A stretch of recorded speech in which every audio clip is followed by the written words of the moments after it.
আসসালামু আলাইকুম বন্ধুরা, অবশ্যই সবাই অনেক বেশি ভালো আছো। শুভ সকাল। তো আমরা সকালটা তখনই উপভোগ করতে পারবো যখন আমরা ফরজটা আদায় করবো, ফরজটা ধরতে পারবো। তোমরা চেষ্টা করবো বন্ধুরা, আল্লাহ যেন আমাদের তৌফিক দান করে সবাইকে। তো আজকে আমার সকালটা অনেক সুন্দর আলহামদুলিল্লাহ। কারণ আমি প্রতিদিন আধা ঘন্টা রাস্তা হেঁটে আসি।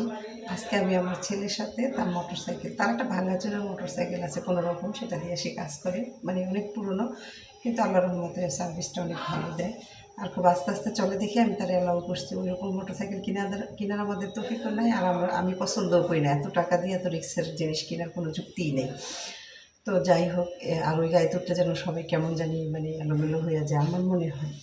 আর এর জন্য দুর্ঘটনাগুলি মানে বেশিই ঘটে। সবাই যে এলোমেলোভাবে চালায় তাহলে দুর্ঘটনা ঘটে আমার মনে হয়। তা এর জন্য আসলে আমি সবাইকে আহ্বান করবো যে হ্যাঁ, আমার একটা জিনিস আমি অনেক কষ্টে টাকা দিয়ে কিনছি, আমার স্বপ্ন পূরণ হয়েছে, সেটা আমি সঠিকভাবে চালাবো, সঠিকভাবে পরিচালনা করব। আমার জিনিসটাও সেফ থাকবে, আমিও সেফ থাকবো। এত তো আসলে ব্যস্ত হওয়ার বা উশৃঙ্খল হওয়ার আসলে কিন্তু কিছু নেই, আমার আল্লাহ নির্দোষ। তো তারপরে ছেলে অবশ্য আগে বের হয়, আমি পরে বের হই। তো আজকে বলতেছে যে মা তুমি আমার সাথে যাইবে। আমি তো গেলে তোমার দেরি হয়ে যাবে, পরে কয় না আমার সাথে চলো। পরে আসলাম ছেলের সাথে হুন্ডায়, মানে অনেক তাড়াতাড়ি চলে আসছি, ম্যাডামের আগে আমি চলে আসছি আলহামদুলিল্লাহ বন্ধুরা। তো আসলে আমরা এর জন্য ছেলে মেয়ে, আমাদের যে আত্মীয় স্বজন পরিজন, আমরা সবার পাশে আসলে থাকবো। সবাই সুখ দুঃখগুলি ভাগ করে নিব।